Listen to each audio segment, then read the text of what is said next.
రెండెర్రా పిల్లలు బాగున్నారా? నిన్నటి కథ నచ్చిందా? మరి నేను చెప్పే కొత్త కొత్త కథలు వినడానికి నా ఛానల్ని సబ్స్క్రైబ్ చేసి లైక్ చేయండి. మరి మీరు నా ఛానల్ని సబ్స్క్రైబ్ చేసి కథలు వింటే నాకు ఎంతో హుషారుగా ఉంటుంది కదర్రా. సరే ఈరోజు మన కథలోకి వెళ్ళిపోదామా?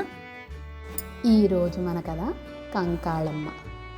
అనగనగా ఒక ఊళ్ళో కాళీ కంకాళమ్మ అనే మంత్రకత్తె ఉండేది.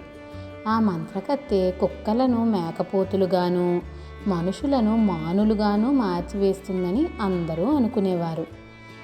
అలా తన మంత్రశక్తితో మార్చివేసిన మేకపోతుల్ని ఆ మానులతో వండి రోజు ఆరగిస్తుందని వాడుక. ఈ సంగతి పాతాళంలో ఉన్న ఒక రాక్షసుడికి తెలిసింది. ఎటువంటి విపరీతపు తిండి తిని హరాయించుకోగల ఈ కంకాళమ్మ రక్తం ఎంత రుచిగా ఉంటుందో కదా అనుకున్నాడు. వాడు ఇందుకోసం దానిని తన నివాసమైన పాతాళానికి తీసుకుపోవాలని నిశ్చయించాడు. ఒకనాడు వాడు ఒక అందమైన రాజకుమారుని వేషంలో కాళీ కంకాళమ్మ ఇంటికి వచ్చాడు. కంకాళమ్మ, నిన్ను గురించి లోకంలో అందరూ ఎంతో అబ్బురంగా చెప్పుకోగా విన్నాను. ఈ అందచందాలను చూసి నేను నిన్ను పెళ్ళాడాలనుకుంటున్నాను. మరి ఏమంటావు అని అడిగాడు. ఆ మాటలు వింటూనే కంకాళమ్మ తన బోసినోరు తెరిచి హీ హీ హీ అంటూ పెద్ద నవ్వు నవ్వింది. అయితే నీ ఉద్దేశం బాగానే ఉంది, కానీ నన్ను నువ్వు మీ ఊరు తీసుకువెళ్ళగలవా అని అడిగింది కంకాళమ్మ హేళనగా.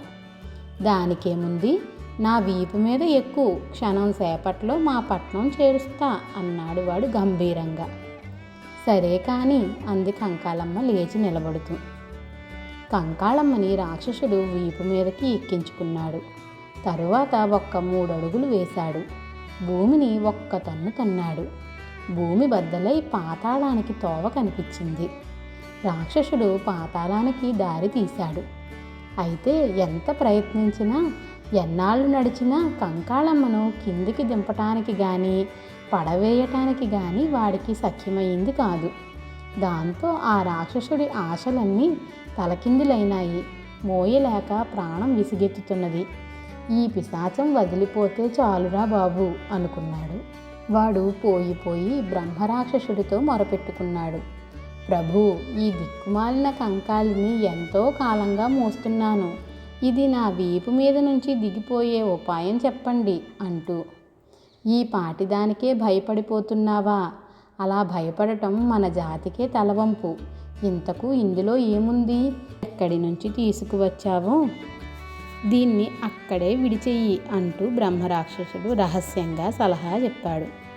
కంకాళమ్మ పేడ వదిల్చుకోవటానికి రాక్షసుడు తిరుగుముఖం పట్టి వెళుతూ ఉంటే దారిలో ఒక గొర్రెల కాపరి కనపడి నవ్వుతూ, భలే, ఈ గాడిద బరువు ఎన్నాళ్ళ నుంచి మోస్తున్నావయ్యా అన్నాడు వెటకారంగా. రాక్షసుడు తుల్లిపడి, వీడెవడో దేవాంతకుడిలాగా ఉన్నాడు. నేను ఈ ముసలిదాన్ని ఇన్నాళ్ల నుంచి మోసుకు తిరుగుతున్నానని వీడికి ఎలా తెలిసిందో అని అనుకుని, బాబు నాకీ కాస్త ఉపకారం చేసి పెడుదు అంటూ తన బాధ బయటపెట్టాడు. దానికేముంది, ఇప్పుడే నా వీపు మీదకి ఎక్కించవయ్యా అన్నాడు కాపరి ఉత్సాహంగా. బ్రతుకు జీవుడా అనుకొని ముసలి కంకాళిని వాడి వీపు మీదకి ఎక్కించాడు రాక్షసుడు. వెంటనే గొర్రెల కాపరి దక్షిణ దిక్కుగా పరిగెత్తనారంభించాడు. ఆ ముసలిది వదిలేదేమిటి, ఇంక వాడు తిరిగి వచ్చేదేమిటి అనుకుని రాక్షసుడు గొర్రెల మందలను మళ్లించుకుపోబోయాడు. 2 అడుగులు వేశాడో లేదో గొర్రెల కాపరి ఎదుట సిద్ధమయ్యాడు. ఏం మావా, ముసలిదాన్ని నాకు ఒప్పజెప్పేసి నా గొర్రెల మందను మళ్లించుకుపోదామనుకుంటున్నావా అన్నాడు మళ్ళీ నవ్వుతూ కాపరి. ఆ మాట వినిపించుకోనట్టుగా నటిస్తూ రాక్షసుడు, అయితే ఆ పిశాచిని ఎలా వదిల్చుకున్నావురా అని అడిగాడు. దానికేముంది, ఈ పక్కనే దిక్కుమాలిన వాళ్ళు పడి చచ్చే చెరువు ఒకటి ఉంది. దాంట్లో పడవేసి వచ్చా. అది నా గొంగలి పట్టి ఎంతకు వదిలిందే కాదు, పోతే పోయిందని ఆ గొంగళి కూడా చెరువులోనే వదిలేసి వచ్చా అన్నాడు గొర్రెల కాపరి. వాడు చేసిన ఉపకారానికి సంతోషిస్తూ రాక్షసుడు వానితో, అబ్బాయి, నువ్వు ఒక పని చెయ్యి. నేను ఈ దేశపు రాజుగారి కూతుర్ని ఆవహిస్తాను. ఆ అమ్మాయికి మాట మంతి చూపు చేత లేకుండా చేస్తాను. ఇవాళకు 31వ రోజున వచ్చి నువ్వు రాకుమార్తె చెవిలో నేను గొర్రెల కాపరిని పిల్లా అని నేను ఆమెను వదిలేసిపోతా. ఆ మీద మరి నీకు పట్టబోయే సిరి ఎటువంటిదో నీవే ఆలోచించుకో అని చెప్పాడు. సరేనని వాడు బయలుదేరాడు. పట్నం వెళ్ళేటప్పటికి ఎక్కడ చూసినా ఇదే గొడవ. రాకుమారికి మాట పడిపోయి నెల అయ్యింది. బాగు చేసిన వాడికి అర్ధరాజ్యము పిల్లను ఇచ్చి పెళ్లి చేస్తారట అని. గొర్రెల కాపరి కోట వద్దకు వెళ్ళేటప్పటికే అనేక మంది రాజవైద్యులు భూతవైద్యులు పెదవి విరిచి బయటకు వచ్చేస్తున్నారు. వాడి వేషం చూసి అందరూ అసహ్యించుకున్నా వైద్యుని హోదాలో రావటం చేత లోపలికి వెళ్ళనీయక తప్పింది కాదు. వాడు దర్జాగా ఠీవీగా ధైర్యంగా వెళ్ళాడు. మంత్రాలు తంత్రాలు అట్టహాసం చేశాడు. చివరకు రాక్షసుడు చెప్పిన తిరుమంత్రం రాకుమారి చెవిలో చెప్పాడు. ఆమెను ఆవహించిన రాక్షసుడు రాకుమార్తెను వదిలేస్తూ కాపరిని, ఇదిగో ఇదే ఆఖరుసారి. ఇటువంటి వైద్యం మరెవరికైనా చేశావంటే నీ పుర్రె పగులుతుంది సుమా, జాగ్రత్త అని హెచ్చరించి మరీ వెళ్ళాడు. రాజకుమార్తె వెంటనే లేచి కూర్చుని కిలకిలా నవ్వ ఆరంభించింది. కోటలో మంగళవాద్యాలు మోగినాయి. గొర్రెల కాపరి ఆ రాజ్యానికి రాజయ్యాడు. అయితే కథ మాత్రం అప్పుడే కంచికి పోలేదు. రాక్షసుడు తన అలవాటు ప్రకారం పోయి ఇంకొక పొరుగున రాజు కూతురును పట్టి ఇలాగే పీడింపసాగాడు. ఆమెకు కూడా మాట మంతి చూపు చేత లేకుండా పోయినాయి. ఆ మహారాజు ఎన్నో వైద్యాలు చేయించి మంత్రాలు వేయించి లాభం లేకపోయింది. చివరకు గొర్రెల కాపరి రాజుగారి పూర్వకథ విని ఆయనకు రమ్మని కబురు చేశాడు. కబురు అందగానే వాడికి కంగారు పుట్టింది. ఆ రాజకుమారిని వదిలిపోతూ చిట్ట చివర రాక్షసుడు చెప్పిన మాటలు జ్ఞాపకానికి వచ్చినాయి.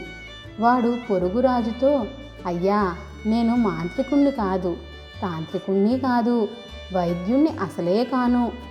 ఏదో వరప్రసాదం వల్ల ఆ రాజకుమారిని మాత్రం బాగు చేయగలిగాను. ఆ మంత్రపటిమ అంతటితోనే పోయింది కనుక నా వల్ల ఏమీ కాదు అని వినయంగా సమాధానం చెప్పాడు. ఈ మాటలు వినిపించుకోకుండానే మా కోరిక నెరవేరిస్తే సరే, లేకుంటే యుద్ధానికి సిద్ధంగా ఉండు అని రాయబారం పంపాడు పొరుగురాజు. కొత్త రాజు సందిగ్ధంలో పడి చివరికి సరే ఏమైతే కానీ చూద్దాం అని బయలుదేరాడు. కోటలోకి వెళ్ళాడు. మునుపటిలాగానే మంత్రాలు తంత్రాలు మొదలైన అట్టహాసాలన్నీ చేశాడు. రాజకుమారి చెవిలో గింగిరెత్తేలా ఇలా చెప్పాడు, ఇదిగో నే చెప్పే ఈ మాటలు జాగ్రత్తగా విను. ఆనాడు మనం చెరువులో పడవేసిన కంకాళి చస్తుందనుకున్నాము, కానీ అది చావలేదు, బతికి పైకి వచ్చిందట. నిన్ను వెతుక్కుంటూ బయలుదేరి వస్తున్నదట. ఊరి పొలిమేర వరకు వచ్చి ఉంటుందని చెప్పుకుంటున్నారు. నువ్వు నాకు ఉపకారం చేశావు కదా అని ఈ మాట ముందుగా నీకు చెప్పవచ్చాను. వాడు చెప్పటం పూర్తి చేయనే లేదు. కంకాళమ్మ అనే మాట చెవిని పడటంతోనే ఆ రాక్షసుడు బాబోయ్ అని ఒక్క కేక వేసి పాతాళానికి దౌడు తీశాడు.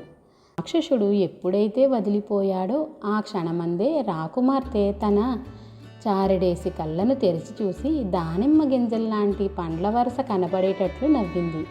కూతురుకు నయమైందనగానే వాగ్దానం ప్రకారం మహారాజు ఆమెను వాడికిచ్చి అతి వైభవంగా పెళ్లి చేశాడు. ఈ విధంగా అదృష్టవంతుడైన గొర్రెల కాపరి ఇప్పుడు 2 రాణులకు భర్త అయినాడు. పిల్లలు, కథ నచ్చిందా? అయితే లైక్ చేసి షేర్ చేయండి, మరి అలాగే సబ్స్క్రైబ్ కూడా చేయండిరా. పిల్లలు, నా కథలు ఎలా ఉన్నాయో మీరు కామెంట్ల రూపంలో కూడా పెట్టండి. అలాగే మీరు ఎలాంటి కథలు వినాలనుకుంటున్నారో కూడా నాకు కామెంట్లలో పెట్టండి, సరేనా?